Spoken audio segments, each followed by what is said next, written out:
about it. Every time. Every time.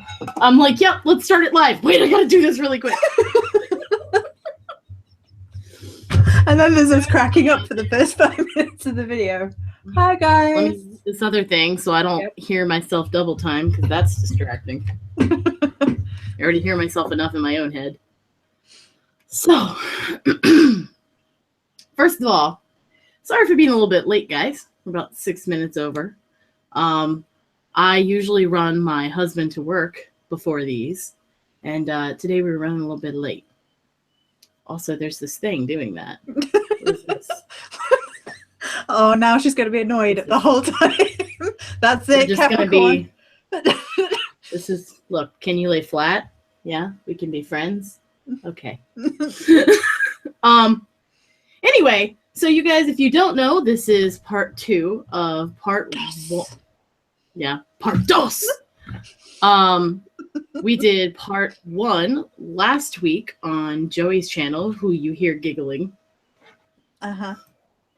And basically, it was so popular, and we realized that like there's so many things that it warranted a second one. And so we're gonna talk about protection and wards and various other things that you guys have prompted us to in terms of this subject. So last time we asked you guys if you had anything that you wanted us to cover in terms of this, to leave it either underneath the video or send it to one of us. And you did. And if you're tuning in now and you have more, or you're like, crap, I forgot to put that thing about nails, type it in the chat. We can always do part 3. Yes. Part 3. It's not as fun to yell, though. Yes. Toi. Toi. I'm going to make other jokes if we have to do that. Anyway, if you guys don't know, which I don't know how you wouldn't know, this is Joey Morris. She owns a lovely shop that makes balls. Oh, don't you start. I'll talk about your dungeon. I will. No, she makes smudges and candles and things of that nature. I'm going to put this altar cloth down because I'm done digging under it. This beautiful blue candle was made by her. And all of her links are down underneath. Also, there's a link to the first video in case you want to go watch that after this if you missed it. And then all of my links as well are down there, because if you don't know me, it's weird that you're on my channel, but thank you. And welcome. Well, there you go. So, beautiful balls. Beautiful. Yes, let us begin. Are we starting with graveyard dirt? That's kind of I feel like that's where we left off. So yeah, go ahead. Yes, Mystic. I do make balls. She does. Ha cha cha. Ha cha cha. I should. That's why I should be on all the videos. Want a ball? Cha cha cha. Anyway, just whisper it and like walk off awkwardly. Cha cha cha. Cha cha cha. Or just go down. Yeah. Anyway. Oh my god, that'd be great. You could like pop up with it like, would you like some balls? Yes. Wait, what were we talking about? We are marketing geniuses. Yeah. Okay, so we were going to start with graveyard dirt, because that was at the tail end of last video, and I was like, no, we don't have time. And I love there's no graveyard way to do justice in like the 2 minutes that we had. Yeah. So it got brought up as kind of like a question at the end, and I was like, oh, I love graveyard dirt. I love it. And I had to read around to refresh my memory, because I have a very set perspective on how I use it, but I was like, maybe I should brush up again on how other people use it. And the interesting thing that I came across just in my travels was this: apparently there's a whole argument about graveyard dirt that some people are like, oh no, you can use like substitutes, and some people are like, no. like full of, like really aggressively no. So that was really interesting in my travels. Yes, protect your balls. So out of balls. curiosity, what were some of the substitutes that they were mentioning? I think wormwood is given as one, and mugwort is given as one. I personally tend to sit on the fence with that. I probably wouldn't say herbs could replace it, but I didn't like the attitude of the people that were saying that way. Well, I feel like that sounds like a challenge. Like, you got to at least try something. Yeah. Patchouli. Yeah, patchouli is another one, Abby. That's right. I could kind of see patchouli having that. Well, patchouli's a death herb because they used to like put it in bodies and stuff. Yeah. Yeah. Well, also, to cover the smell of the dead. A wine cellar deep earthiness to it anyway. Yeah. Energetically. Anyway, so how I feel about graveyard dirt is this, that I absolutely adore it because it's occupying one of those spaces which is very much a physical space of death. Oh God, the goth is in. The goth is in. I mean, was the goth ever really out with chats with us? No, right. So I love that it just, the kind of graveyard dirt just clings to that energy of death and the energy that has gone into the ground with people being buried in the ground. And then, of course, that can be seen as a place of transformation because then they decay. And although the spirit may have moved on before that point, there's still like that decaying process, that transformation of bone into ancestor, like Cris says, like the bones become the earth. And I love that. I love that kind of... It's not osmosis, it's osmosis. Yeah, we become the earth. And earth, of course, is a hugely protective element for, for a lot of people. It's not necessarily the first go-to. I mean, we did talk in the last live chat about the different elements and things, but there is this kind of... I'm laughing at the chat because there's all these ball jokes now. It's great.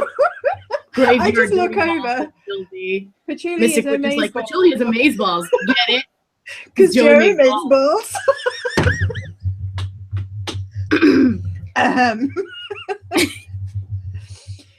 And someone else, magpie. Magpie's like protect your balls. Mm-hmm.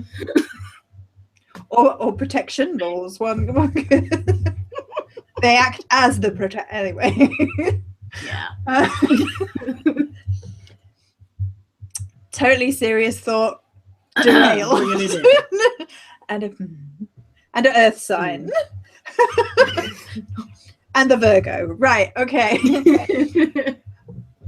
So I absolutely love that kind of the decayed thing. And that means that in protection spells, you can lend that energy to it. Like you can dismantle with graveyard dirt. So graveyard dirt doesn't just have uses in protection. It can be used aggressively. So if you were doing aggressive magic to protect yourself, then graveyard dirt has that element to it, in that you can basically decay anything that is seeking to harm you and decay what's around the person seeking to harm you if you wanted to. Wait, where did the Virgo go? I suppress it with all my Leo. I kind of... Sorry. Mystic, stop distracting me. Stop distracting me. I have gone somewhere else because of the words decay and rot lately. I discussed that with you. Oh, yeah. And so I'm like, we use those words in such specific ways. Mm-hmm. Go on. Do it. Sure. Well, I mean, to rot, to decay, is seen as automatically bad, that we have to like get rid of, or that we have to we have to bring in maggots to eat away the dead flesh, if you will, to be discarded, and it's almost like, to be seen as trash. I know I'm getting off topic, guys, but just and that's something that I've been thinking about a lot lately is how we regard those sorts of words, because back in the day it was a very natural process and it wasn't as alien to us, I guess you could say. And there was treasure within the trash. There was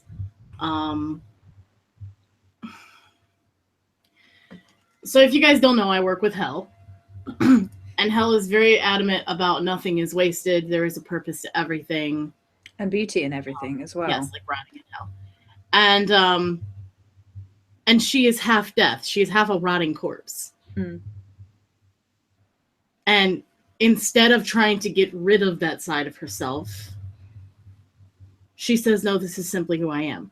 And this is the truth of the matter. And that's glorious. Right. And so those words I've been thinking about a lot lately because of her and her aspect on that. And I think too quickly we are ready to dispose of the dead, if you will, used in an overall sense, when they have lots to teach us about acceptance and simply being. Is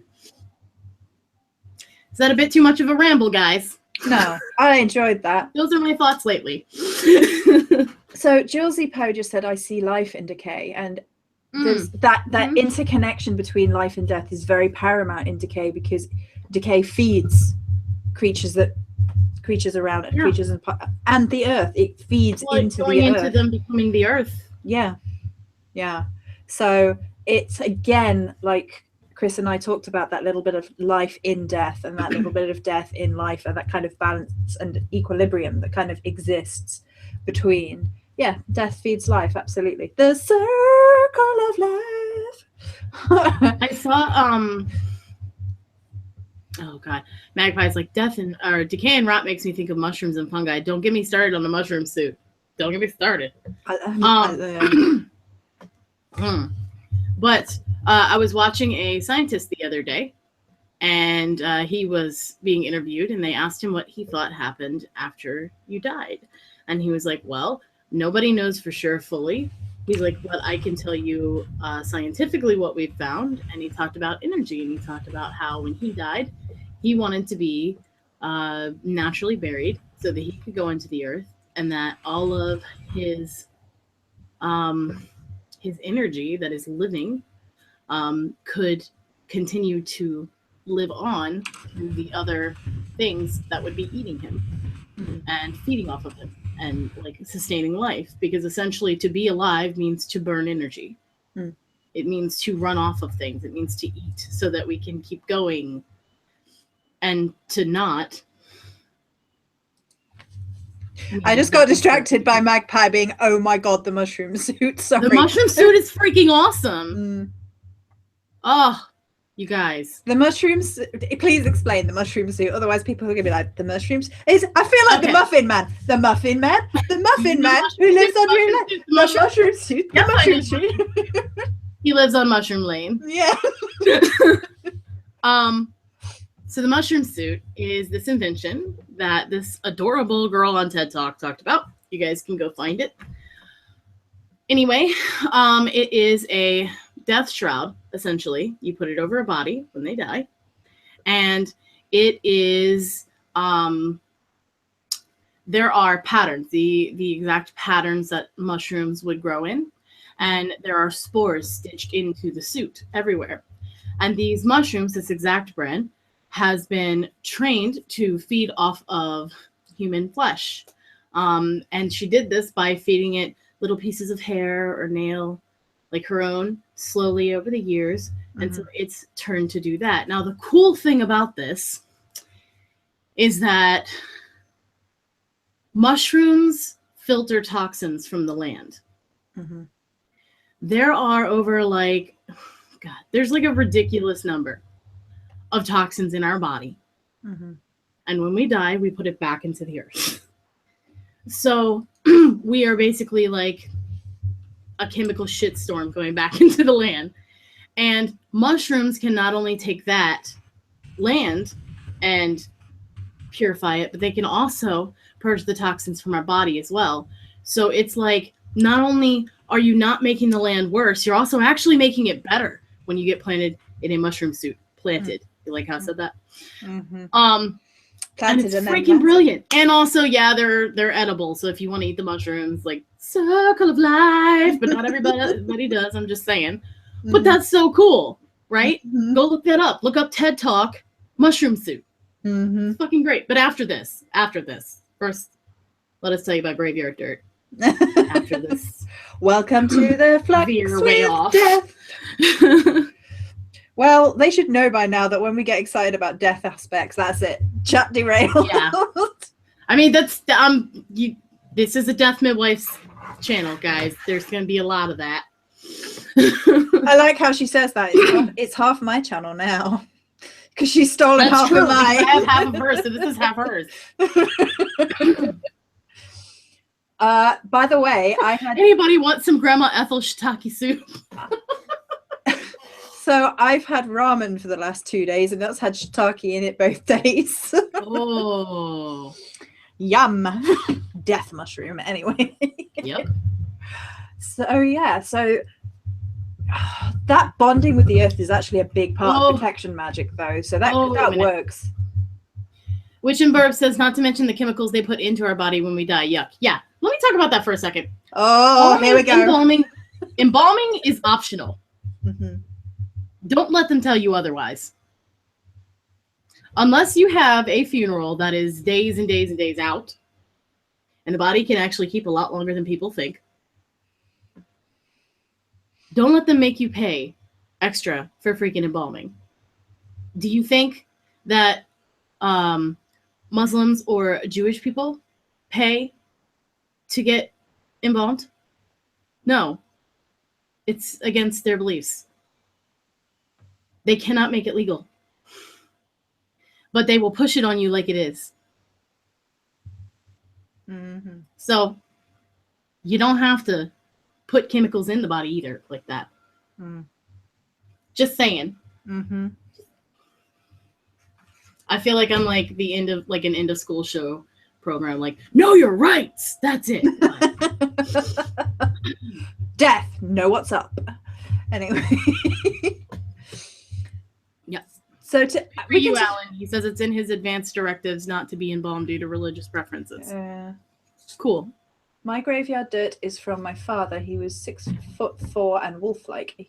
I was the baby when I passed. He was 7. His funeral was on Halloween. He's very much here, and that dirt is out of this world. So I've had a few different graveyard dirts over the years, but somebody actually sent me some graveyard dirt from Wales because she lives in Wales, and it's from a special graveyard, and I can't remember the name of it for the life of me, but she did send it me. And because my origins are largely from Wales, like most of my family is from Wales immediately, there was something about it, like because it had this ancestral death graveyard dirt link there, it really did feel like more potent to me. And I think part of it is ourselves, like if we feel that link, it becomes more powerful because we've decided it is, and the mind is a powerful thing.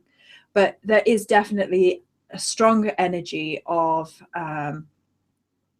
when it's your ancestors' actual dirt, because it's all kinds of links there. You may have buried them yourself. You may have laid them to rest, and you created that space for them, and then they can create that space for you using their graveyard dirt. So it's kind of like a interlinking thing, like, oh, I have laid you in the ground and put you to rest, and then I'm going to, with your permission, take some of this dirt and you can lay a space for me. So as I have laid you back into the earth, you, as my ancestors, earth and protect me. So graveyard dirt is a really fascinating way of protecting yourself. It's gorgeous. It's gorgeous.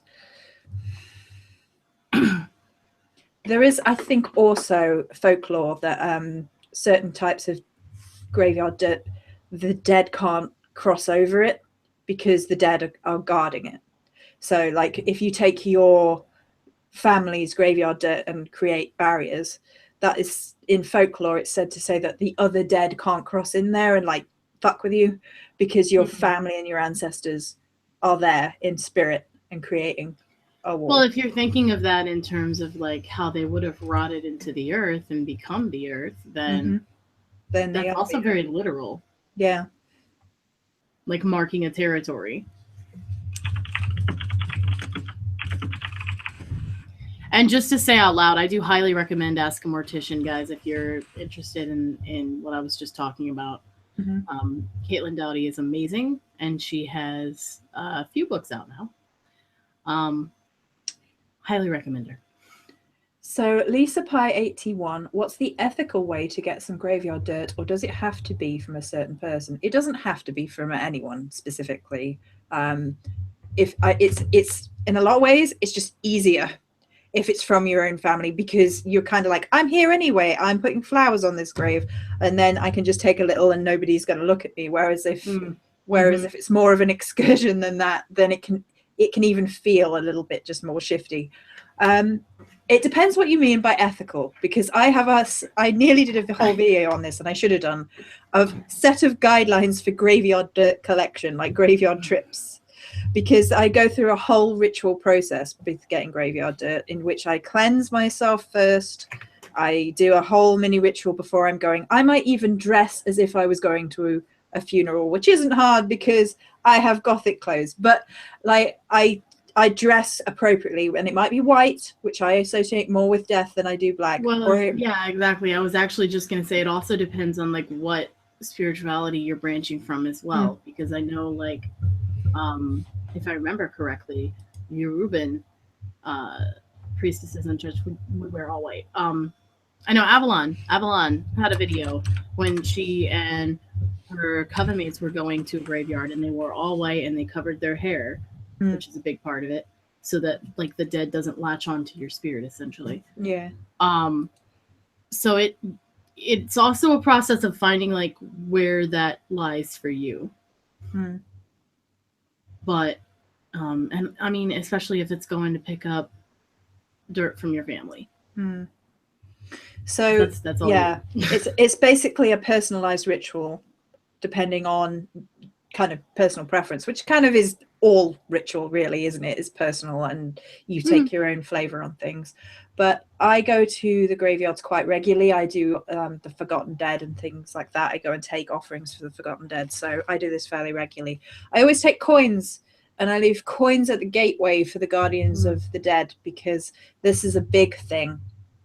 That there has always been something to me about the gateway into a graveyard that has felt so in between, so other, like it's almost it is a physical manifestation of underworld journeying. Like you open that gate and you're in a different energy zone. It's like stepping through, and the veil feels thinner to me in graveyards, and I swear this is why witches go to graveyards, because they can feel that in the air. You know, I mean, I'll be the one to say it. So there's actually a video of me on here with Moonlit Opal in a cemetery. I think it's still on her channel. But we actually had a talk about how we felt about graveyards. And my thing is yeah, it's hallowed ground, and it's a place where it's been dedicated to that person or that ancestor in some cases, right? But when I go there, I actually don't feel the spirits as strongly as I do outside of there. Oh, really? When I go there, I feel the loss. I feel the loss, and I also feel the reverence as well. I feel more of the traces of humanity going there to honor them. And then the elementals taking care of those honored statues, if you will. Than I do the actual dead. I wouldn't say that they're not there, because they're everywhere. But I don't know that I feel them there stronger than other places. Do you know what I mean? And I realize that's kind of not a popular opinion. No, I can see that, like it almost taking on, you know, like how houses hold emotion. Well, it would be like a space holding emotion. Yes, I can see that. Exactly. It's interesting. I mean, imagine how many funeral processions have gone through there. And mourning, and the grieving widows. All the tears in the earth. Yeah. Yeah. And I get shivers. Hi. Us. Yeah. More than anything, which I guess is sort of appropriate, really. I feel like that dead is less for them and more for us, because they're everywhere. That's interesting. I like it. Yeah. I like it a lot. I've got chills. I'm like, oh, and the tears in the earth. And the chat is like, I just got chills.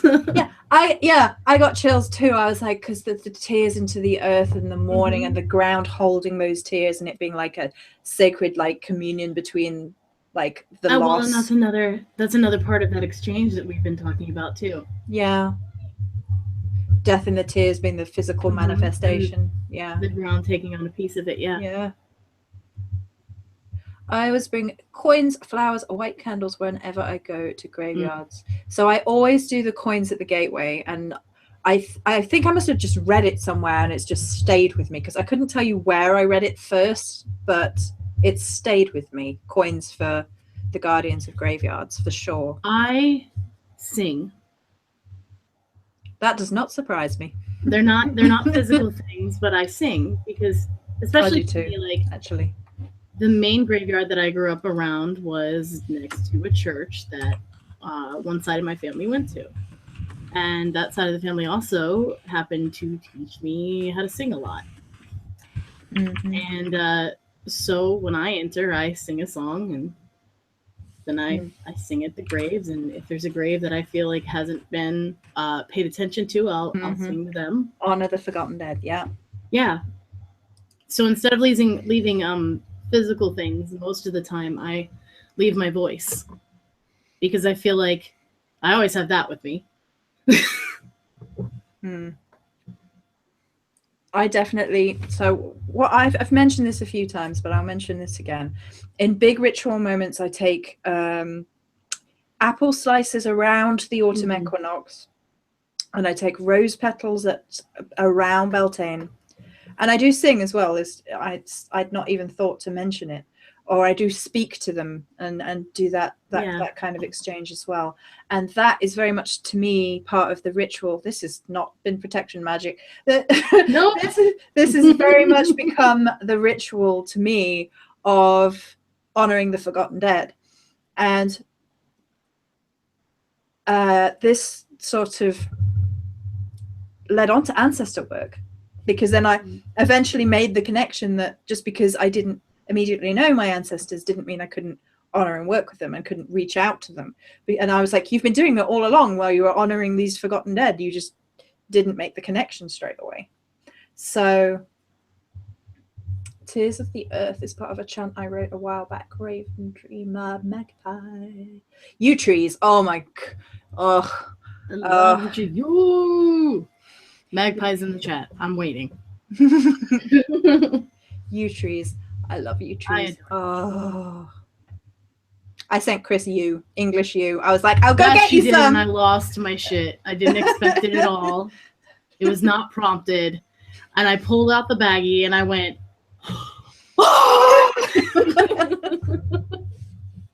So what do you guys do to honor your ancestors' dirt once you have it?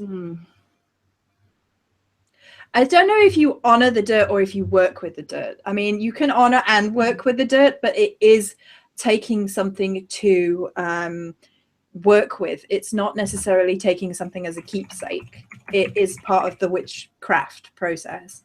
And graveyard dirt has a few uses, but we're talking about you ones. I was just reading what Mystic said. I did a ritual with my sister before in a graveyard crossroad at night, wearing all white. And while we were calling the quarters, we saw a car with lights and flashlights. Do you mean? How do you mean? Do you mean the police were coming for you? I mean, if you go in a graveyard at night in a lot of places, that's what's gonna happen. So anyway, I feel like graveyard dirt is not so much you can take pieces and put it on your ancestry altar if you wanted and like honor it that way, but I feel like it's more of a working with it thing than it is. I feel like graveyard dirt is essentially like another form of a spirit vessel. Yeah. Like to loosely put it. The contents of it act more like that to me than they do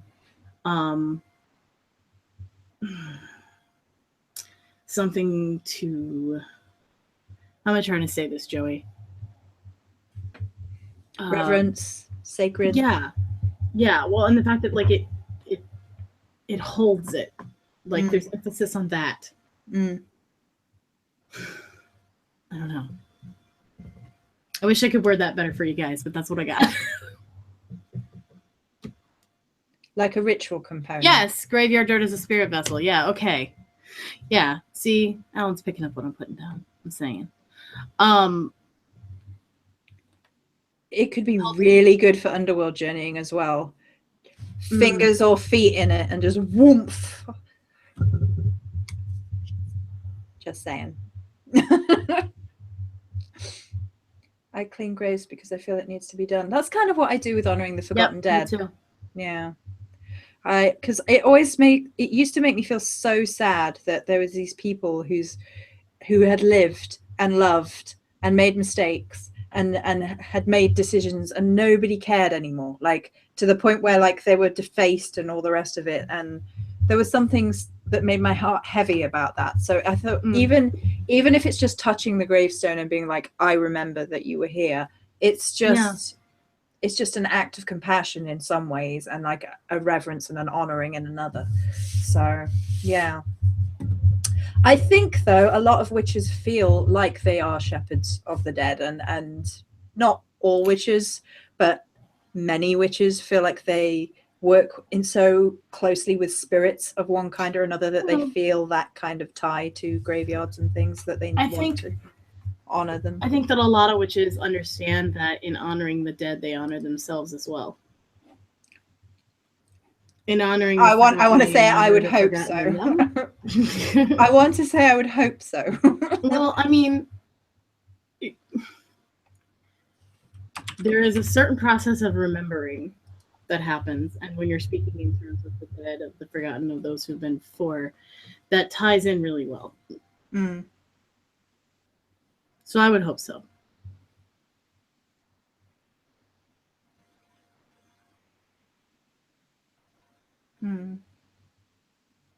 See, I'm reading Bombastus, but all I hear is bombastic, and then I have that Shaggy song in my head. But I am reading what you're saying, and it's totally not in that energy. Like, planting flowers in graveyard dirt is pretty artful, a pretty artful way to honor what was once life. Yeah, and so it's like, sorry. Are you misfiring in your head, like seriousness versus bombastic? It's two directions. It's two directions. Yeah, so graveyard dirt for me, I guess, is used more as a vessel and less as a component. I guess you could say, if that makes sense.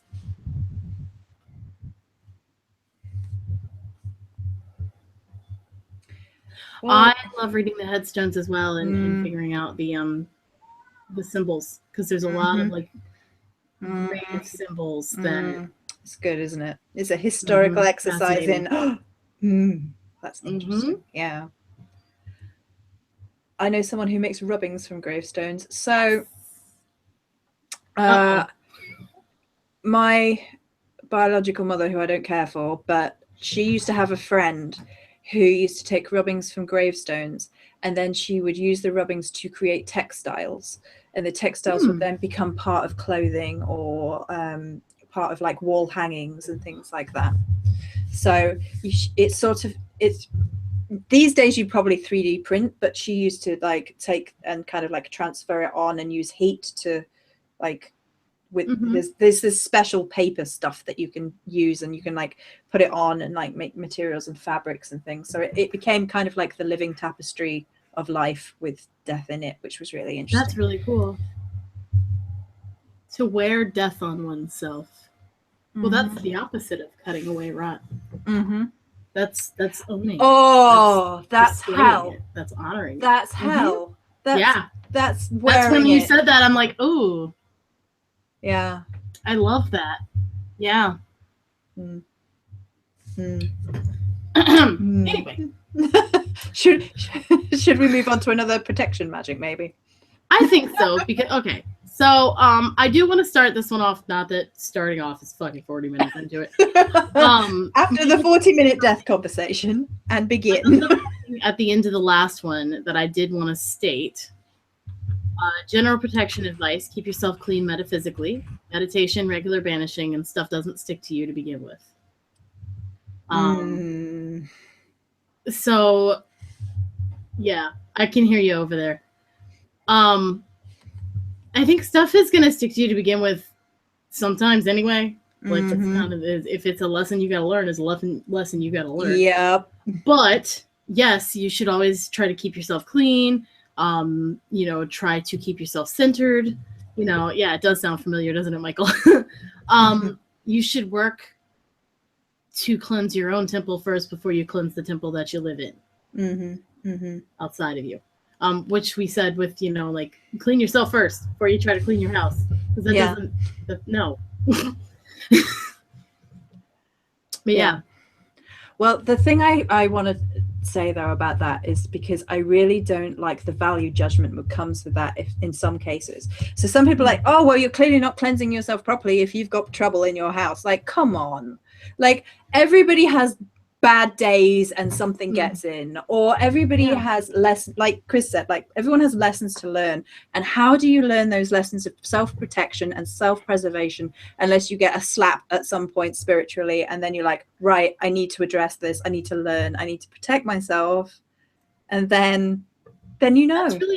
That's really a key part too, isn't it? Like, you're gonna get slapped. You're working with spirit. You're working with gods, you're working with, you know, like, you're gonna get slapped, and you're probably gonna get slapped a lot. Chris's Dungeon 101.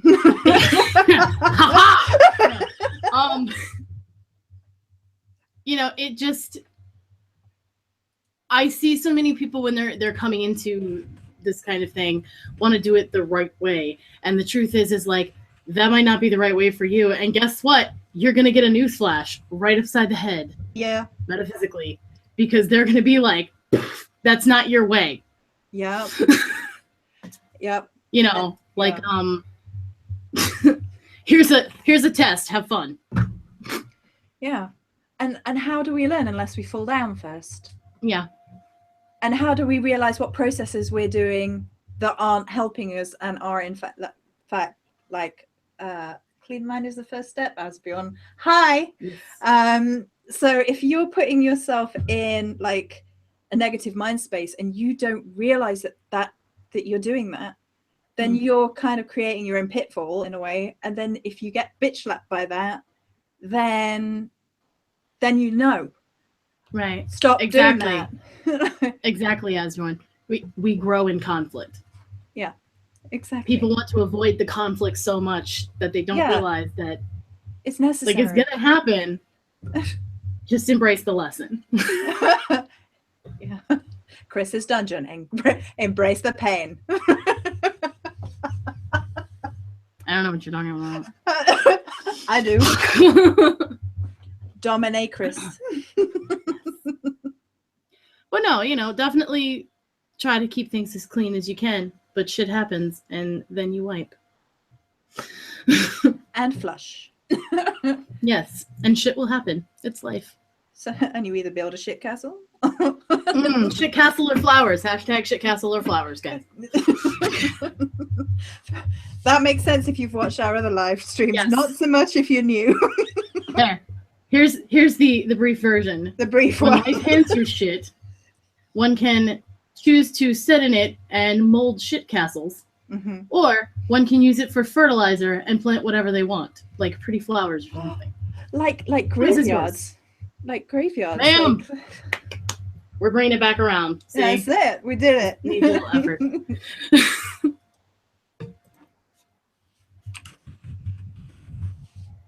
All right.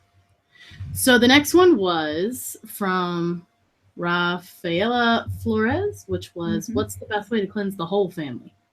The whole family. The whole family. Like, I don't know how big her family is, but the fact that she was like, the whole family, was like, oh, okay. Fire hose? Are we cleansing the village? I'm going to go with fire hose. Holy water. No. Say hello to my little friend.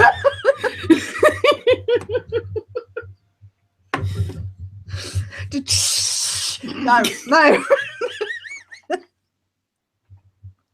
Okay.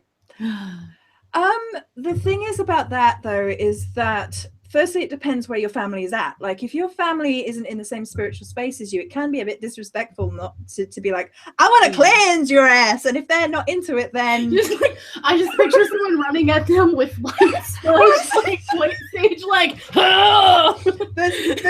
Have you seen that video? And she's like expelling the ex-boyfriends from her friend. Yeah, she's like, cleansing your vagina. Yeah, don't be doing that to your family. Depends on the family. No, right. So first and foremost, it depends where your family's at. I mean, there are things that the matron would be the place to start. The matron is the family, is the mother where the family begins. But yes, but that's a value judgment on what kind of family you're looking at. What about when it's like a father leading a family? What about when there is no mother for whatever reason? And families these days aren't as, you know, I forgot what the proper term is. What's the term for the thingy family? Oh, the standard family. Like cut and dry Stepford wife, picket fence kind of shit. Yeah, but there's like is it nuclear family? There's something like, there's a term for it and I can't remember what it is. It is nuclear. Okay, good. My brain is working. It's just that I'm doubting myself. Nuclear family. Thank you. Good. I was there, kind of. And the nuclear family doesn't really exist anymore. And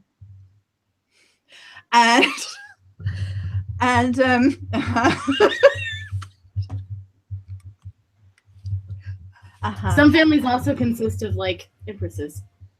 Do they? Anyway. I think with that, yeah.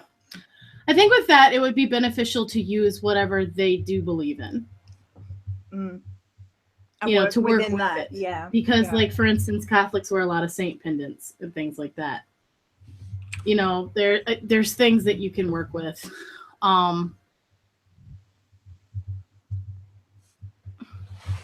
So there are ways around that, is what we're saying. But, yes. Okay.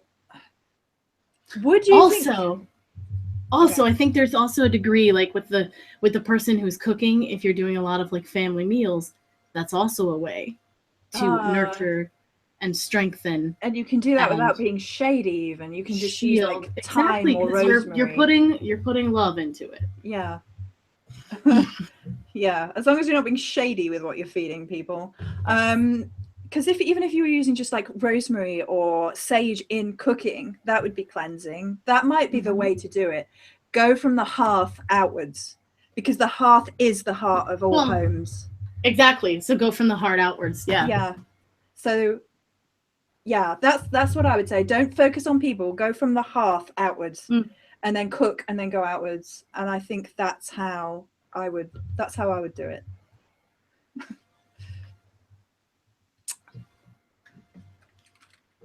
I heard someone said, "Is it National Dog Barking Day?" And I was like, "Wait, are there dogs barking?" No, I can't hear any here. Although there are dogs that do bark around here. Next to me. He owns the whole house. Anyway, load of lasagna with hyssop.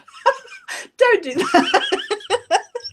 Rue, Florida water. I don't think that you are understanding the words that we're saying. Yeah.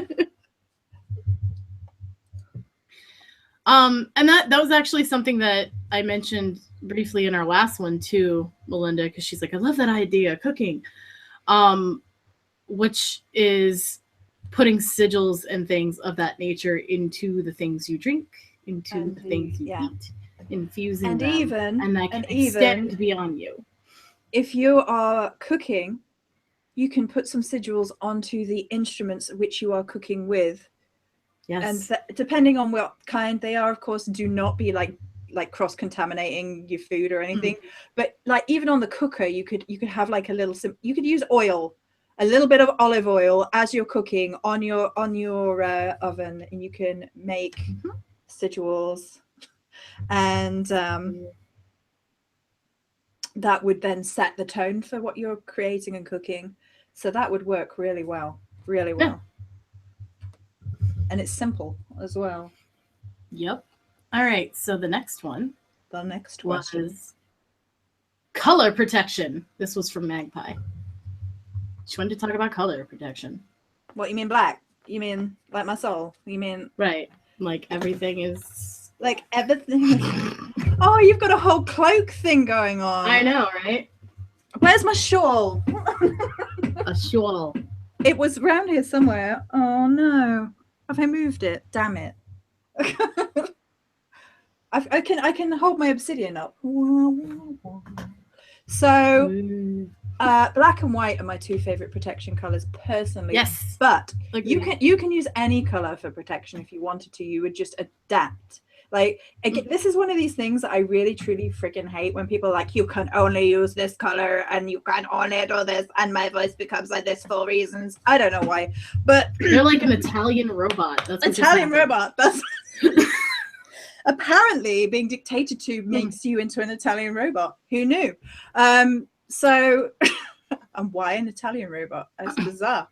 Right. I don't know. But I really hate it. It's like, if you want to use green and that makes sense to you, or if you want to use yellow and that makes sense to you. Groot, man. All right, look, I know that this isn't like super scholarly. All right, guys, go with me though. You got a Groot up. Okay. Groot protected everybody. Yeah. Spoiler alert. Protected everybody. Groot. Too late now. Groot's a freaking plant. Yeah. Green. Brown. Green. Everything has an element to it. I think it's like what it. I always share this thing, which is a color chart that basically talks about like the banishing aspects of each color, because what you normally get in color charts is, oh, use red to bring love, and oh, use orange to bring happiness, or oh, use gold to bring money, and you get an attraction one. But I really liked what I found, like this banishing one, which was basically different ways of using the colors in order to banish things. So it was like all the colors and what they were best suited to banishing for. And I really loved it, not necessarily because I was going to stick to it like glue, but because it offered a perspective which was unusual, which was look at how we can use these things differently. So I would say whatever works for you, just to be awkward. And you know what? I was just thinking, you know who has something on color magic is Asbjorn in the chat, if you guys want to check him out. Are you still with us? We're plugging you, Asbjorn. He's around there somewhere. Anyway, because I saw that recently, so there you go. No, I think color can be used in a lot of ways, and that led into someone saying makeup or cosmetics, using colors and such, shapes. I love war paint. Me too. For other things and such. Yeah. No context for you, right? Okay, so I love. Okay, so what I do a lot of the time when I'm doing magic is I paint my face. Or I draw on my face. I look a state probably. I usually have Arwen, so I get a line here and 2 lines there. Arwen is in the Celtic tradition is a inspiration from the gods. It's divine inspiration, and this is not quite protection, but you can adapt it if you wanted to. And I do this because I consider myself to be foremost a voice witch. So when I speak, an inspiration comes from my mouth, and the words come from my mouth, and the language comes from my mouth, and I just speak as it flows through me. That allows magic to happen. Yes, that's what Arwen looks like. And it it really is like a physical manifestation of your spirit on your face. It's like painting spirit on your face. And this is a big thing in Celtic tradition in particular. I know it's a big thing in Nordic tradition as well. And it's a big thing in a lot of them, which I find fascinating. Several others. That painting symbols on oneself, all over oneself, wherever it might be, is literally wearing your spirit on your skin. And this can apply to makeup as well, of course. You're a druid, you should know what Arwen looks like. Well, yeah, this is true. And Galder, which I can't pronounce. Am I pronouncing it right? Galder? Galder. Galder. I mean, like, I'm really fucking American, so.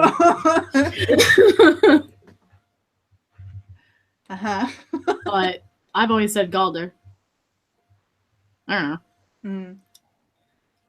So I'm absolutely down with the Celtic blue markings and putting spirals on your skin and Galdar. Okay, thank you. And I love that. I freaking love it. It just gets me going. It gets my primal side coming up, because it's like, and you can paint runes on your face or Ogham, depending on, you know, where you're at, or both, or everything, or, you know, or you can go half your face, or yeah.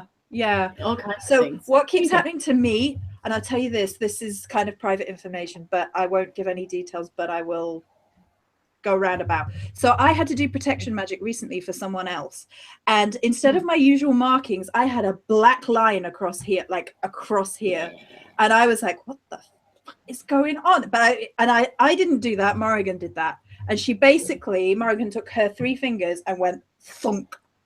And that was protective. And I had like this black line across my face and then like a black mark down my chin. And I was like, this is badass. But, you know, like, I was like, what's going on? I don't know, but I like it. But it was a very serious moment in the moment, but that thought flicked in my head. But so there is like a spirit element of this too. Like sometimes in meditation, you will see yourself painted. And I've talked before that I was marked by the Morrigan when she first fully manifested. Now, she's always been with me, but when she first fully manifested after my dedication, she drew all over me, like literally drew all over, blue markings all over me, just like hers, but in blue. Because from how I saw hers were all black, and then mine were all blue. And then when I went through a ancestor ritual that Cris helped me with, they painted something else on my back as well, and this is all spirit realm painting. So there is this, like, again, we've taken it to a death space because it's me and Cris, but this kind always of in the death space.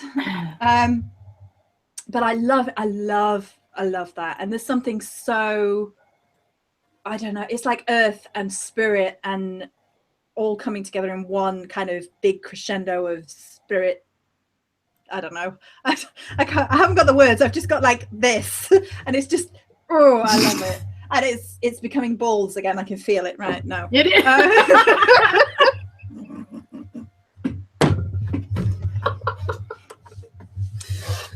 Oh my shit. Yeah. That's true. I think that paint is so versatile, and the fact that it started with us simply taking animal fat and clay, and it has evolved to all of this now, like with our modern day cosmetics as well. It's fascinating. It is something that has stuck with us this entire time. Throughout time, yeah. It and finger painting never gets old. Like, it doesn't matter how old, you are. If there are finger paints, you know you're going to get your fingers in them, and like, yeah. Indeed. But we're actually going to make in the future a chat, just kind of on this area of the topic alone. What the hell, Carpi? Yes. So that's coming up sometime later. Yeah. Sometime later. I know, the filler wet paint. Oh my god. That's a tactile thing. Like, Yes, it's so smooth. I use. It's so smooth. I just need to touch it. Oh my God, no. We've got to a whole other place now. I just need to touch you. You're so smooth. I use feather on my body to draw symbols. Good, Mystic. Quick, let's use that. I love. No, I tried to escape it, but it was too late. I'm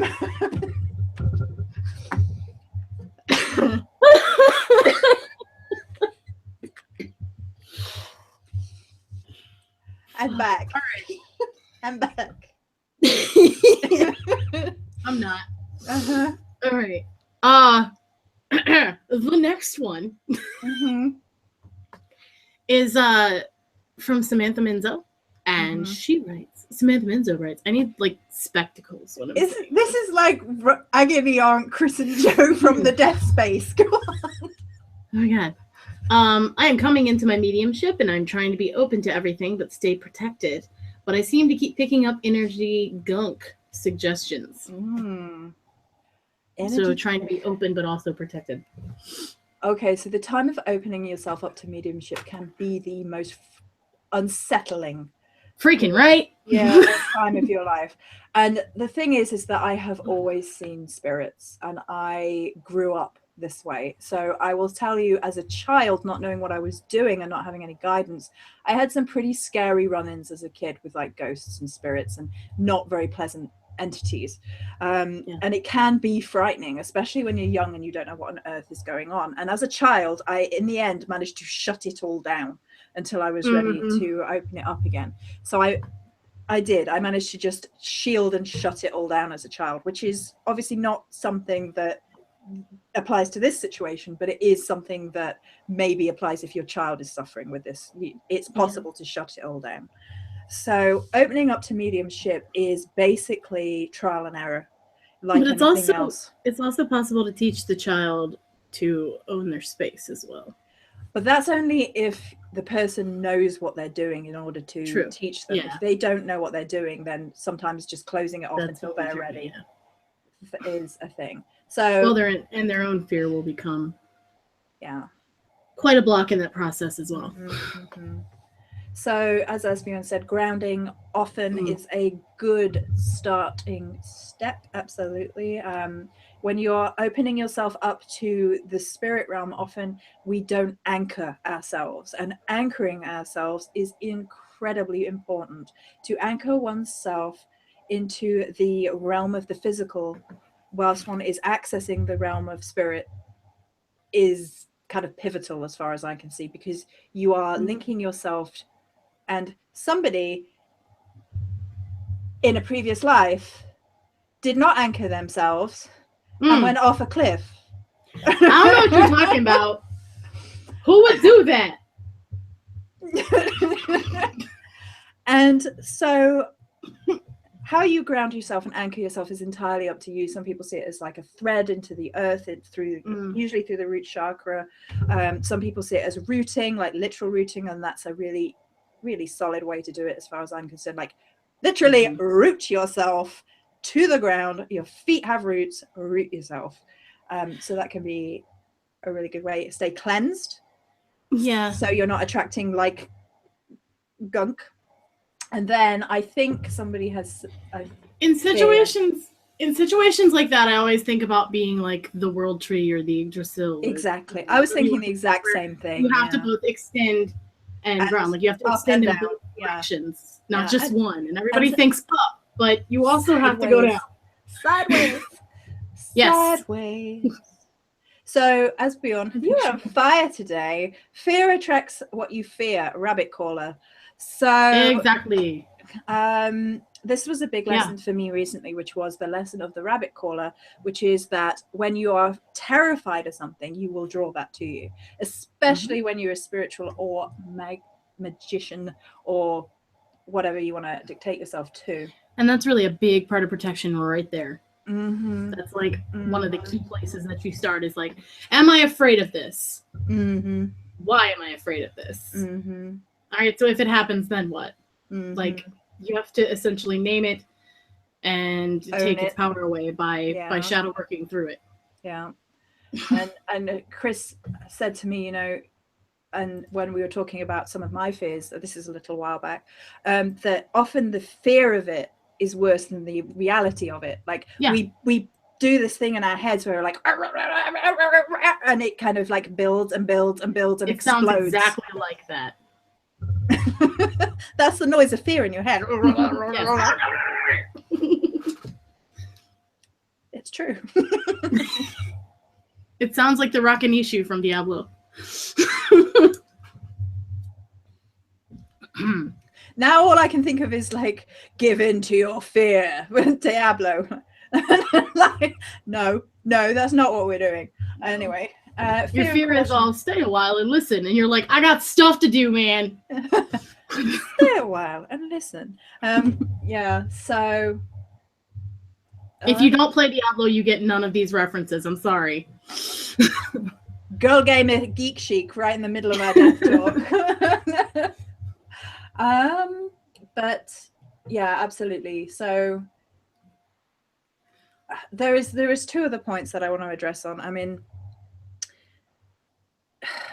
seek help from outside of yourself if you're not entirely sure, which is kind of what she's done anyway.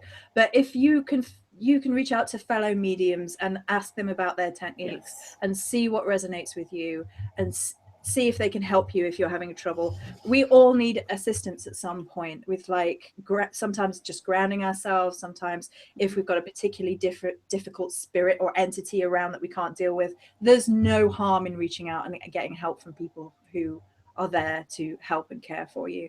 So there is definitely that. Yeah. I also think that it's important to know that your ancestors are always around. Mm-hmm. Your guides are always around, and they can assist you in a lot of these things as well. Yep. But again, with that, you have to mind your fear. Yes, but the hands at your back will protect you, and the energies of you that are throughout that ecosystem will protect you, and your ancestors will protect you, and all you need to do is ask, usually. Yeah. I love the June litany. Fear is the mind killer. I will face my fear. That is in my essay, for which be afraid witch, be very afraid, and it's all about dealing with fear. So well, it also touches on the sentiment of the last one that you did as well, and my favorite quote from that. Which, so okay, let me get it. Let me get it in front of me, but yeah. Hang on, I'll get it. I'll get it. I'll get my blog. Right. This is the intermission song. I choose instead to drown the parts of myself that refuse to shapeshift and change. I will conquer my fear and conquer myself. And I'm over here like, yes, honey. The snaps, yeah. Yes. I love that. I love that. There is an element of fear is your mind's way of stopping you from reaching your truest self, your highest potential. And fear can do all, like, fear is the real enemy. So to make friends with yourself, to listen to yourself, to understand when fear is caution versus when fear is controlling, is a big part of shadow work. It's a big part of my recent shadow work. I have about 4 or 5 blog posts, like going through each step that I went through recently, to the point where I am now at the point where I'm like, you know what, I'm not afraid anymore of what I was afraid of, which is change and beginnings. And I have literally gone through that process this year from about December into the now. And fear is just an asshole that needs to be booted sometimes. It's not without uses. Don't get me wrong, like a life without fear is not the greatest, off the end of the cliff. Well, again, it creates a lot of the challenges, and the challenges help you grow. Yeah, the conflict. But it's not always fun. No. Like, it's not a fun thing. No. Let's see. What's the next question? I'm reading what... I'm trying to find what Mystic is responding to in the chat.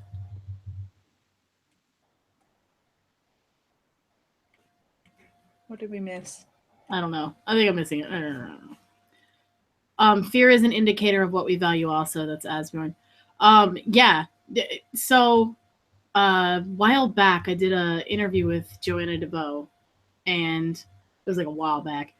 And in it, I said that fear is an arrow pointing you in the direction you need to move. Oh, I love that. That's so topical for me right now. Like, yeah. Yeah, I'm going to find one of my other blog posts about fear. Hang on. Before we move on. These are snippets of things about fear. Now we've gone from protection to fear, but it works. It's a key part to me. It is a key part. One of the biggest things when someone's like, how can I protect myself? I've got this shit going down. Like, people never talk about it. People don't talk about it. People are like, oh, put this outside your house, or oh, cleanse yourself. People don't talk about like the roots of these things. Yeah. Which, don't get me wrong, putting things outside of your house is great. Yeah, it is. But if you allow it into your mind, in your inner temple, if you will, then it's going to get into your outer temple. Right, let me find the fear caller. There it is.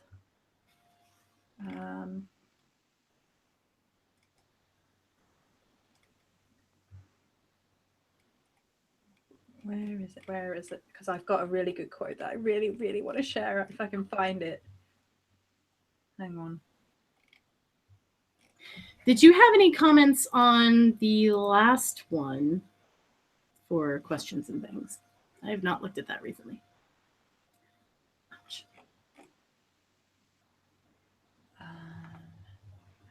I will be right with you. I want this quote because this quote is so relevant. And it's mine. It's something I said, which is from ridiculous. The blog post? Yeah. I will sit with my fear. I will wear it like a mask. I will understand it in all of its complexity, not to simplify it, not to reject it, but to better understand it. So, yeah. Fear. There you go. So, yeah, fear. In conclusion. Fear. Dot. Yeah. How about a daily draw deck of Joey and Cris quotes? Well, I'm not sure how we're going to represent shit castles in a deck. You know what? I think it should be a little poop with a flower in it. With a flag. A little poop with a flower. And that'll be like the tower portion of the castle. Little poops with flags. I don't think necessarily letting fear in is a choice. So Mary Morning asks, how did you ladies first decide to let fear in? How did it start? As in letting fear in to overcome it, that process. By realizing that I was in a place that I no longer wanted to be in, and fear was stopping me from becoming who I wanted to be. Yeah. Well, also there comes a time, like for me, there comes a time where you're like, do I want my life to feel this way? Yeah. Like the feeling of fear is not a great feeling. No. And it's often and it's like if I can't change the outcome, I can change like the resonance within me. Mm-hmm. That is something I know for a fact I can control. Mm-hmm. So let me sit with that and understand it to better learn the mechanisms of it. Mm. And then, at least then, I'll feel different. Mm. So it started with that mentality, and then it kind of extended outward more. And that's about shifting the energy within yourself to shift the energy of yourself. Yeah. So you shift within to shift without. And that's, yeah, well, I mean, that's why everybody loves Kellyanne. Kellyanne fucking eats that shit. Because all of her psychology stuff, she always starts from there. Yeah. She doesn't eat shit. I'm not saying Kellyanne. Yeah, I was gonna say you might want to rephrase slightly. But she takes it to the mental state and the power that has. Yeah. Yeah.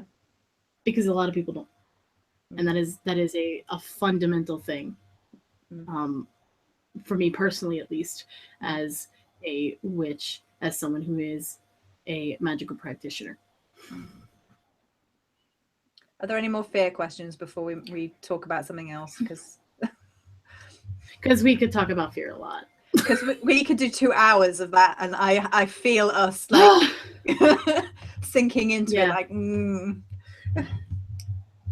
All right, I am going to pull up the part 1 and see if there was any comments left under that as well, while you are keeping an eye on chat. Okay. The shop. I think we're all done for questions. I can't see any. Any questions in chat? Keep them clean. No, they don't. No, they never do. No, they don't.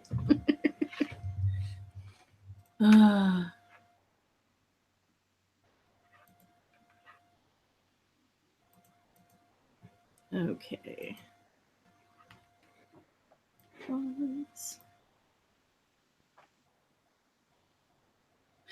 Oh, did you see that in it? I did a time link for when you said pop it. So you're linking people to my voice now? Yeah, just like you saying pop it over and over again. Brighter is the answer to that question. It looks perfect.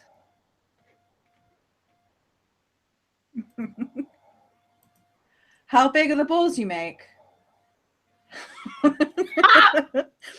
They're all up. Well, Cris has got one. She can show you. Let me show you Joey's ball. These are the balls. This is my head. They're pretty big. I'm not saying you're putting balls against your face, Cris, but that's what you just did.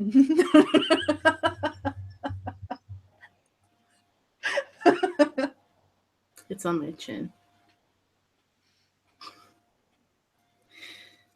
On that note, come buy things from me, my services and such. Oh, yes, absolutely. That's professional. The future is made by you. Decide what you want. Mary Morning. I did decide what I wanted. I've decided what I want for my future. Trust me.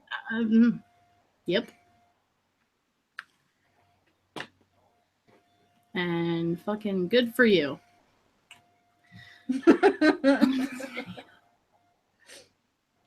I had a dream about a raccoon with symbols all over. Gargoyle mistress. That's interesting.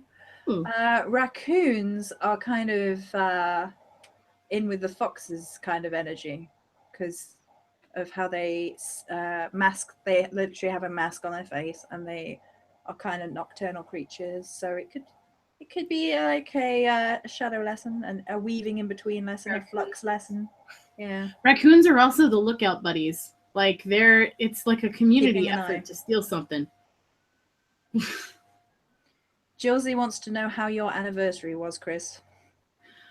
My anniversary was really well. We went out and did some like basic shopping, which was great because it was in and out. We are both not shoppers. And then we had steak, which was delicious. Yes. And then we came home and we drank with our one buddy. And then I threw my back out with activities. And then the next day was spent recuperating from the activities. Yes, activities.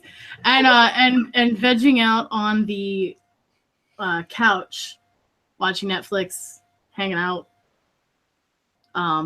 It's cool. Just kind of spending time together. So, yeah. We're not one for like big grand gestures. It's not really our thing. As a matter of fact, it makes me fucking awkward. So, yeah. It was really nice though. I liked it. But I am back now, ready to start the week. Yeah. So, yeah. Are there any questions under it? I can't see if there are any questions under my own video for some reason. I am. Load Google. Come on. Okay. Well, here's something that Mystic Witch said, but it's not a question, but I think it's a good topic. I work with a big old oak tree spirit. It has a huge trunk and big roots that came up the ground, showing respect to plant spirits. Show respect to plant spirits, and they will provide for you. trees also. The trees on your Did land. you say trees? Did you say trees?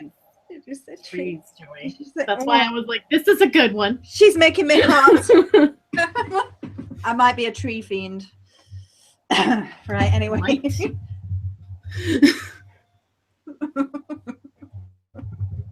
Might. Balls on the chin. Do I? Did I miss something? Or are we just catching up? I put the ball on my chin earlier. And you also put my spell orb on your face. Anyway, right. So well, that's what I'm saying. Sure. So I am a big fan of trees. Oh my goodness, I love trees. I could talk about trees morning, day, noon, and night, because they are the guardians to this damn world. And I don't care if I get called fluffy for saying it. They are. They have their branches in the air. They have their roots deep under the ground. They go between worlds, and that's not just the worlds that we can see. They are conduits for spirit activity. There is mythos about them being gateways to the other world. There is so much resonance with trees. They're so protective and gorgeous and ancient, and they survive throughout time. Preach about trees. I agree. Oh goodness, I could go on about trees all. I sound like a fangirl to trees. Whatever. I'm on it. As Bjorn's like, I'm gonna need about tree fitty.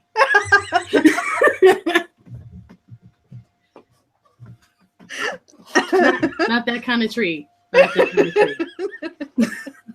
That goddamn Loch But I Ness will monster. also take tree fitty. And there's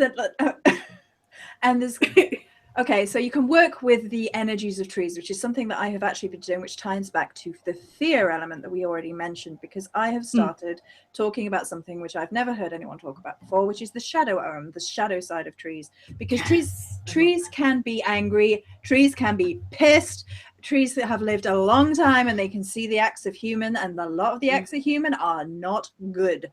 So especially towards nature, where the greed comes in. So trees can teach us all kinds of lessons, and we can fall to trees for protection. And in a side note, when I am calling quarters, I have always never been taught this, but this is what I have always done. I have called trees for my quarters, as in calling the quarters in the circle. I was talking about this earlier and I will talk about it again, but there we go. So great big massive pine tree in the north, great big eastern cherry tree in the east. In the south, it's usually a great big massive oak tree, and in the west is a willow tree, and then in the center is very much a Yggdrasil spirit tree, and that has just always been the case. I have always done that. No one ever taught me to do this. I just did it, and I actually went into a forum, and at the time I was 12, and I was like, oh, well, I do it this way, and there were 40-year-old women being like, I want to do it that way now. I was so proud, little 12-year-old Joey, who looked a lot like this, but slightly smaller. I honestly, like, when I started doing that, I used the grandmothers. There's a grandmother to each direction and a bonfire in the center, a sacred fire. That would be beautiful for underworld journey. Yeah. But that again is like, that's a topic that'd be interesting to talk about one day, is the fact that, like, you don't have to just use the quarters that are stated to you. You can find your meaning in your pieces of the earth and the directions, and and work with it that way. You can make your own grid, essentially. So we didn't actually talk about circle casting. You can circle cast for protection. Yeah, we didn't. That's like where people start usually. Yeah. That's about the short of it, isn't it? That's when most people go straight away, and we were like, oh yeah, shit, we maybe should have mentioned circle casting. Let's talk about fucking what graveyard dirt means to us and how to honor it. Not how to literally use it, but what it means. And then circle casting, I guess we'll talk about that. Well, Asbjorn, you owe me a podcast, sir. Oh. This is true. In the future when we're ready. So water is south for me because the ocean is literally south for me. I can see it. Well, okay.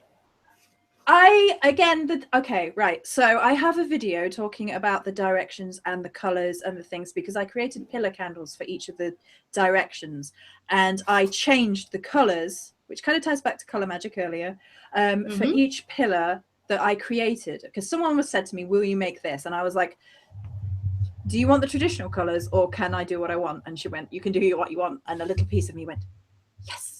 Because yellow for air, I cannot deal with yellow for air. I can't deal with it. I can't. It's wrong to me. And I get that it could be sunlight, I guess, but it's never that kind of yellow, is it? It's always like neon, and it's just bleh. And I was like, no. So there's a video on my channel, and there's a very earthy green, which was fine. And then I think air was like this ethereal white with kind of like cloud glitter on the top, and then water is a deep lagoon blue, not like your standard pillar blocks blue. What? No. What? Oh, actually pillar blocks do come in blue. That's fine. They do usually red, but you can get blue ones on the Channel Islands, so I'm safe. Right. Good. I out intellected my own parfum. We're good. We're fine. Chris is looking at me like I'm insane. No one noticed. Keep going.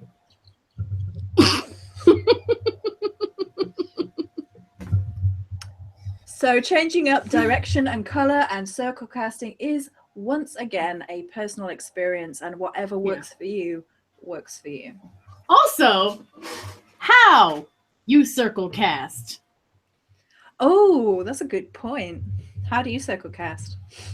I actually don't do what people would necessarily call a circle, I guess. Because when you say circle, a lot of people think a literal circle, or maybe like a sphere, if you will, all the way around. And like drawing that. Okay. For me, I honor all of the directions, like, you know, all the 4 directions, above, below, inside, outside. And in honoring that and expressing gratitude there and reverence to that power, it creates a sacred space for me. My ancestors are already a circle around me. So for me personally, that's a good example of like you kind of doing what you feel protected in. It doesn't have to be a circle specifically as it's stated.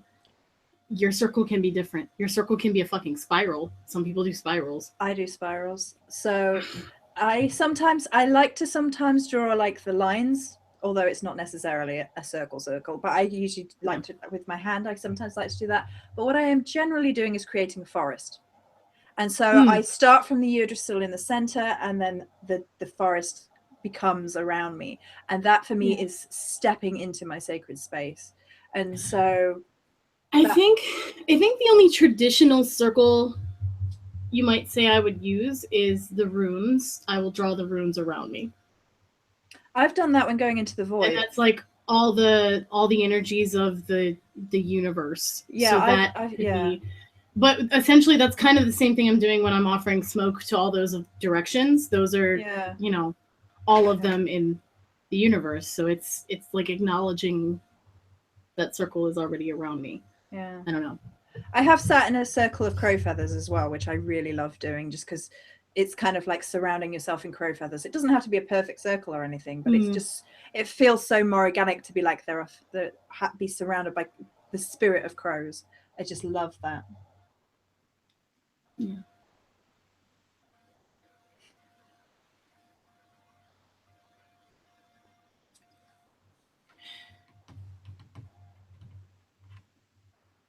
So something I like doing, the colors, I've never had an issue with yellow, but I also don't necessarily like, east to me is air, but when I think of the yellow is the sun rising, and the blue is the sky when the sun is setting. Yeah. Not that neon. Like that's how I rationalize rationalize that in my brain. But since I've said that, like I call on the grandmothers a lot of times when I'm doing it that way, I will say not the professions, the hobbies, that sort of thing that represent a direction that the grandmothers have done for us. Oh, like callings, like extensions of self. Yeah. Exactly. So like, the North would be like, the ones who build with their hands. It's a lot more physical. Tactile, yeah. So I come from the coast, the East Coast, where a lot of fishermen are. And so in the West, there's always the fishermen, right? The crab potters, the oyster shuckers, all of them. And then, gosh, in the East is the storytellers. With the spoken. Yeah, I love it. Yeah. The fire, those who tend the hearth, those who cook. You beat me to it, Asbjorn. That's he's beat me to it. I was gonna say, because Wolf Raven says yellow is exactly. Yellow is not air, but if yellow really, truly, utterly represents air to somebody, then I'm not going to tell them that they're wrong, because I don't have the authority over anybody else's spiritual path but my own. Yeah.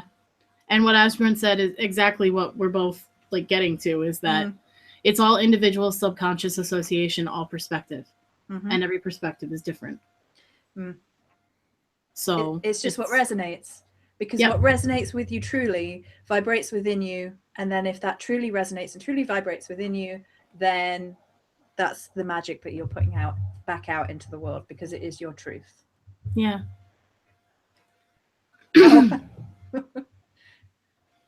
I see, like, are we the element police? Yes, I am. Bring me your elements. Wait, that's more queen role. That's more empress role than police role.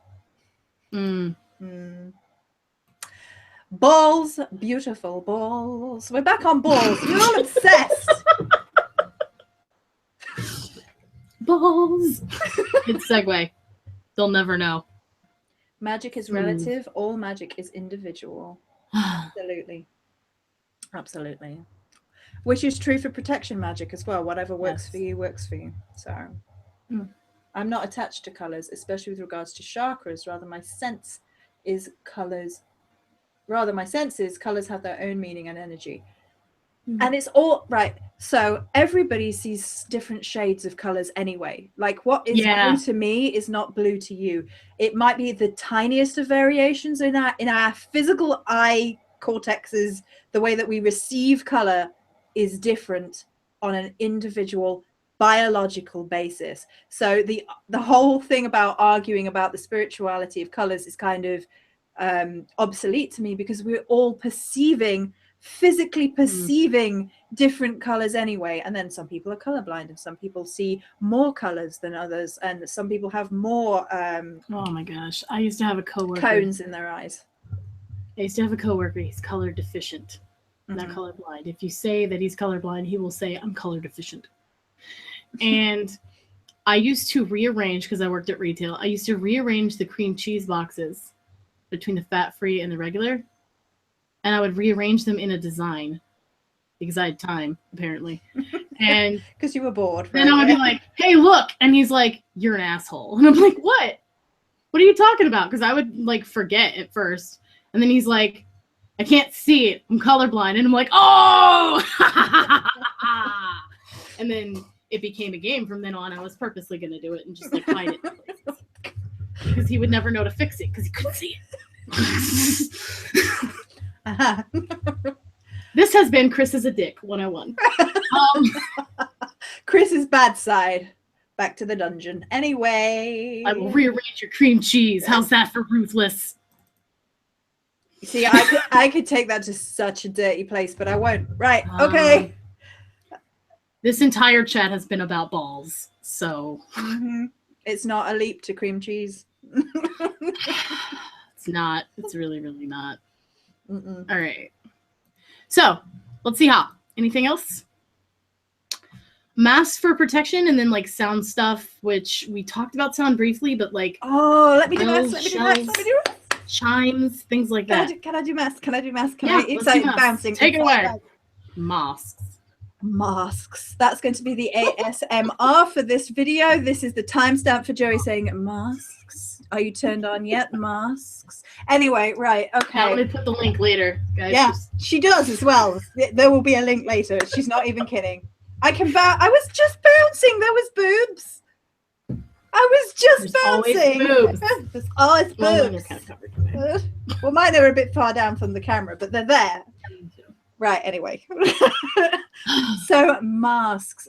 Now, I was saying this to Magpie, that masks to me, and we will do a whole video later, we will, because this is one of these subjects which I can, thank you, it's an occult t-shirt. Sorry. Masks is one of these subjects which I freaking adore. And the place that people go to immediately with masks is one of two places. And people are like, oh, well, people wearing masks are being dishonest. And I did that myself. I fell into that trap myself. And I was like, no, you need to get past that value judgment that masks are bad, masks are deceit, blah, blah, blah. Because what masks really are is primarily about traveling. It's about putting on a different mask in order to see through the eyes of someone else. And this ties back to when we were talking about dream walking, because that's what I was doing. I was putting masks on in order to dream walk with the beginning of my dream walking journey. And I've talked about it on the blog too, that putting on different masks helps you to understand different elements of yourself, other people, and spirituality. So I freaking adore the whole topic of masks, because that shamanistic mask, that taking on and embodying parts of other people, or spiritual path working, or God energies, or spirit deities, and you know, you can put on a mask of a fox in order to take on the attributes of a fox, or to shapeshift into a fox on the spirit realm, or whatever it might be. I love I could write a book about masks. I swear, I freaking adore it. In terms of protection, which is what we'll try and limit this to, given that that's what this chat is about. It's basically, again, what we talked about in yesterday's chat, which is a little bit of a deception thing. It's like, if you can't see me, you can't reach me, and I will shift. Guys. So slip into the nothing.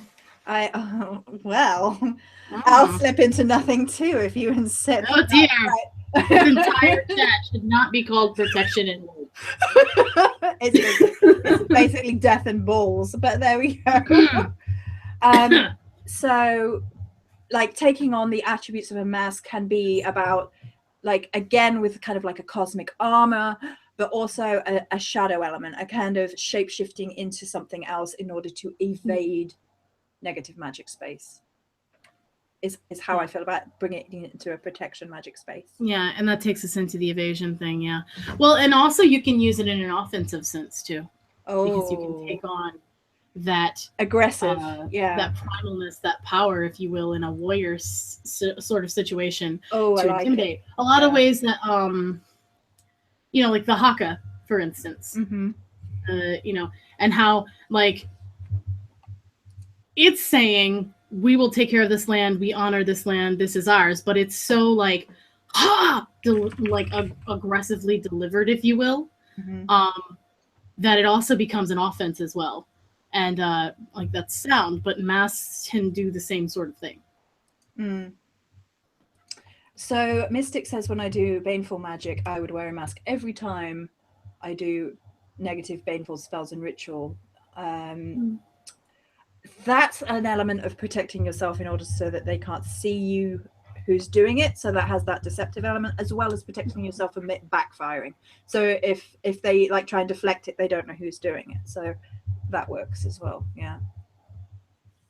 Being hidden, that sounds awfully familiar, Raven Dreamer. Yep. To hide, to conceal. I mean, hell. Literally. But you can also take on attributes of again, animals, or again, like God energies. Asbjorn. I don't give a shit. Come at me, bro. You're the first one to be like, I'm fucking fabulous. Don't you want to see me?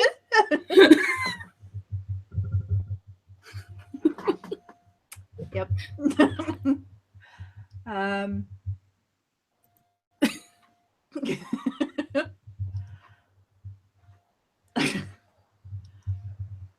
Yeah. Okay. So Magpie says our ancestors wear the mask of the deer to become the deer, so they would know how to hunt the deer. Mm-hmm. And that's exactly, yeah, it's taking on elements and attributes of what we put the mask on. That's what I was trying to get across when I was getting super excited about masks, because I love the, and it's a lot like war paint when you think about it, like the placing something on your face in order to and it can also be quite raw. Bit of foreshadowing, but no it can also be an owning of one's flaws or brokenness that also makes us quite powerful as well. What is the tool line? I will arm myself to fight you by making weapons of my imperfections. Oh, that is one of my favorite lyrics of all time. And it's like the quote from Tyrion Lannister in George R. R. Martin's Game of Thrones, which is where never forget what they call, I'm paraphrasing, but it's never forget what they call what you are, for the world will not, and wear it instead as armor, because then they cannot attack you with it. Yeah. I can absolutely understand that, Asbjorn. No one's going to stop you getting eaten. Right, so make it your armor. Yeah. Michael. Yeah. Okay. So we have a little less than 20 minutes.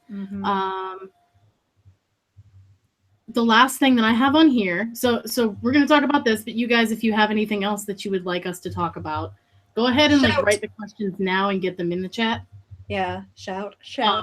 That way there's not this big delay where we're like, what do you guys think? And we're sitting here like, I gotta go. Yeah. Yeah.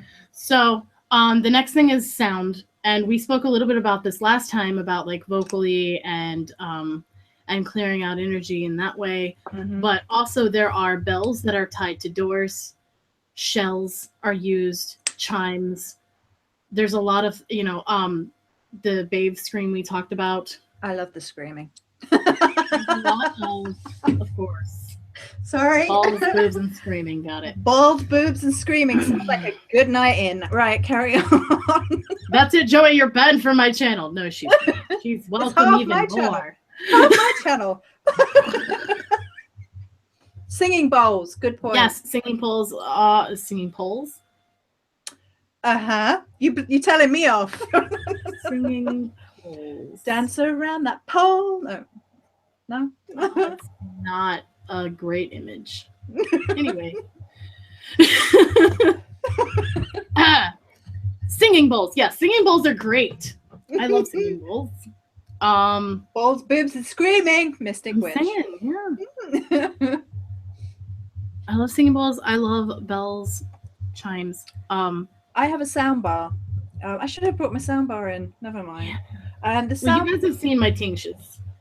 So like the sound bar is a metal bar, literally, on a wooden plaque, and it comes with singing bowls.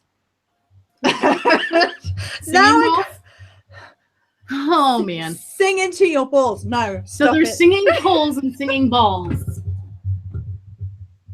Well, if you're happy and you know it. Anyway. Now I've lost my trail of thought. No, I'm somewhere else now. Yeah, I was just like in my head, like singing into balls. I can, yeah, okay. Anyway, dancing poles for protection. You could totally do hagstones. Let's do that. Let's do hagstones. That's last video. Joey did some divination. I think you should find a deck and pull a card on it. I can do that. I've got decks right here. Hang on. Oh yeah. Can I do that? I want to pull a card. Hagstones, by the way, are stones with natural formed circles in, and they're supposed to be a sort of protective amulet. They're rich in Irish I can history. never find those damn things. I could never find a damn one either. And then this gorgeous woman sent me 3, and I was like, oh my God, thank you. Because you're not supposed to buy them. There's this whole thing about hagstones that you're not supposed to buy them. So someone took pity on me and sent me 3, and I was like, thank you. Thank you so much. She also sent me Scottish barrier dirt, the same lady. I was like, that's amazing. So what are we pulling for? What are we pulling for? I don't know. I guess we're pulling to see what happens, just because there's a crow outside. Tell you what, we've got to pull a card and then relate it to protection. Oh, all right. Well, that's a challenge. Oh dear. Mine's like love. Mine's like confirmation with the swan and the flower of life. Okay, I can appropriate. Isn't it? So the swan mates for life, but swans are also quite protective. Swans will fuck you up if you try and interfere with them. There's also the flower of life there, which ties into what Cris and I have been saying about a little piece of life and a little piece of death, because Cris tied that into the flower of life analogy, and that is good within protection magic, because if you take a part of life into the death magic and a part of life into the death magic and death into the life magic, then you are always in 2 places and you are not limiting yourself, and you should not limit yourself because you are not limited. So like the swan, be loyal, be loving, don't take any shit. There you go. I tied it into protection magic. Mm-hmm. All right, so I pulled from the Oracle because they were the closest one open to me right now. Even though I have like 3. And I got, see if I can do it without the window gleaming on everything. Oh, you pulled 3. I can pull 2 more if you like. Oh, I pulled 2 because that's just what came out. Like, okay. I was going to pull 1, but they had other ideas. Ooh, I like yours. So it's Dawn New Beginning and Shaman Ancient Healing. I'm not laughing at you. I'm laughing at this. What my second card was. I will show you all in a minute once we've discussed Chris's. I need to know now. Tell me what it is. Think with your heart. And a flame. Oh, your inner flame. Your inner flame. Your flame. Interesting. Yeah. So that's hilarious and on point. That's the card taking the piss out of me on live stream. Yep. So Dawn New Beginnings and Shaman Ancient Healing Wisdom. From this, I get that there can be protection in endings, in starting over, in healing itself, and we don't usually think of it that way. Also, I am drawn to the fact that the shaman has a mask and face paint. Yes. Somewhere between the 2, yeah. And the fact that it's wisdom, it's like a seeing with your own eyes, listening to that wisdom. That's where your protection's going to be, because you're always going to know when something is off course in your own energy field. It also has an ancestor link there, because shamans are like the protectors. There's a remembering for sure. Yeah. And New Beginnings is like the ray of light. That's an air card. There you go. That's what air is like to me. Those beautiful colors. Not that neon yellow nonsense. Yeah, no, not neon yellow. Definitely not. But for this, that makes me think of the light rising out of the darkness. Oh, I can take this to a place. Yeah. Well, you're probably taking it where I'm thinking. I don't know. Okay, well, Dawn for me is very much associated with something that is on my store now, which is Dawn of Trees. And Dawn of Trees is very much tied into Dianic energies, huntress energies, because when I did a set for Molly, which was about Diana, I got an image of both a hunter and the stag at dawn, and the light coming over the top, and it being the illumination of the natural processes of the hunt between Diana the huntress and the stag. So that has that interconnectedness between knowing the deer, which Magpie mentioned earlier, in order to hunt the deer. So it is a element of awareness, of awakening, of dawning information and magic into oneself. So that's kind of where it goes to. Yeah. Yeah. Well, and to me, like, this just speaks of inner light, because the dawn is coming out of the darkness. Mm-hmm. Oh, hi, Mailman. The dawn is coming out of the darkness. He's just strolling by my window really close, like, I'm talking to myself. It's fine. Cris has already got the box I sent her full of, Yes, I got it. And it wasn't when we were live. That was disappointing. But it was an amazing box. And I have a lily now. Yeah, that's my fault. I sent her a lily. I have a lily. But yeah. No, but for me, that again speaks of like your inner light, your inner wisdom, and where it all starts.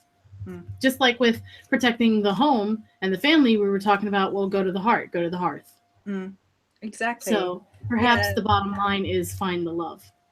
Or find the little spark of fire and soul within and nurture it. And the deer was often the role the shaman played to tie it into that card. He became the deer to speak with its spirit. Magpie.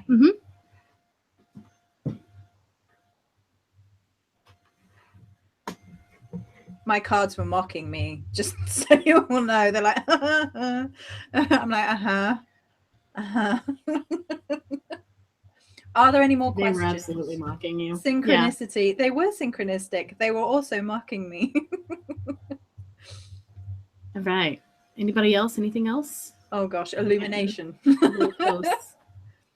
Are there any questions? Are there any parts of protection magic that anybody really, really wants us to hear us yabber on about in the last 10 minutes?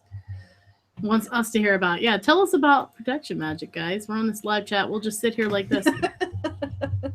Go on. We could talk about balls for 10 minutes if you want. Balls. Warding. Warding was in the last one. The last video, right? We did warding in the last video. That's all in episode 1 over on my channel. Yeah, because we talked about like witches' bottles and runic markings on things. Yeah. What do you protect above all else? Okay, Cris, what do you protect above all else?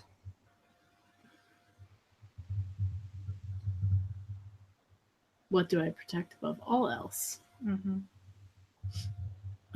My pack. Yep. Exactly. My pack. I would echo that. My heart. My pack. A lot of people think that the female wolf, when she puts herself in front of the male, in front of his neck, a lot of people think she's cowering, but she's actually covering his jugular. She's protecting his neck. So, my pack. Yeah. Foxes do very similar things in terms of protecting each other, and foxes will adopt any baby fox, regardless of whose it is. So they take care and look after their own. They look after their pack. Yeah. So absolutely, the people who matter most to me, that's who I protect above all else. Yeah. Car protection. No, girl. Oils, amulets on the window. Gosh, yeah, like I said in part 1, that I have a certain oil that I protect the balls above all else. I said in the first one that I will mark all 4 of my tires before a journey with a protection oil that I made for it, and that goes well. I also keep certain charms. Funny enough, actually, in my car, there's this is a little off the beaten path, but again, a good example of what your own magic is. Your own connections to are, and how important they are. So there's steering wheel covers that you can get. Mm-hmm. And on my steering wheel cover, I actually have 2 skulls on each side to represent hell. Oh, I like it. And then there is also a braided ritual necklace with a old key on it that represents Hecate that hangs from my rearview mirror. Mm-hmm. And like the car cover, like everybody's like, oh, just a kind of little bit of like rocker chick, huh? Yeah. And I'm just like, that's what it is. Actually, I work with a half corpse.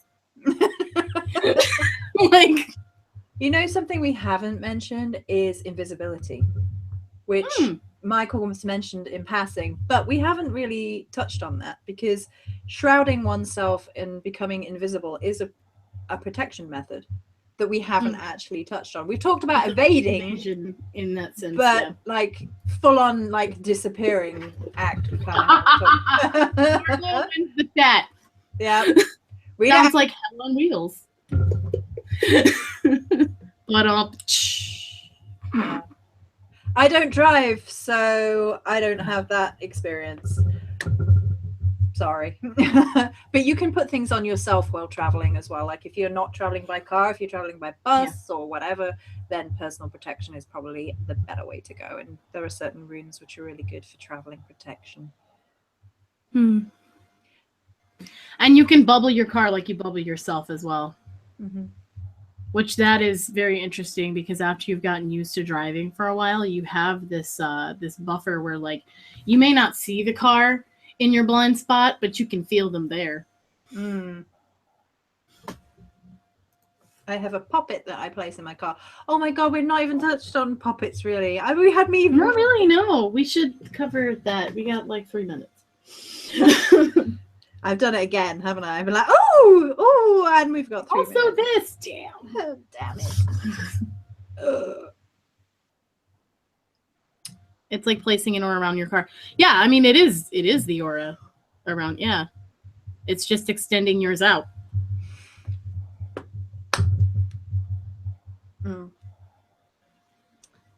I think we're going to have to do a part 3 now because I really want to talk about poppets and yeah, guys. Do we have enough for a part 3? For 2 hours? Because we usually go 2 hours. Well, we could talk about poppets, fetishes, and spirit housing and make it in between the two. Yeah? Yeah, we could do that. I've got some of that in my my e-course, actually. Oh, so. Well, we right. Well, tell me what's in your e-course and we'll avoid that. And no. No. We can still talk about that. Like, that's fine. The thing that I have in that, it's like a project that I created special for it. So, and the e-course is kind of a 101 over like ancestral work. Apparently everybody wants that video, so you oh, all right. Well, we're talking about that shit though. So tell me when you're free later in the week and we'll do it. Let's see. It's Monday.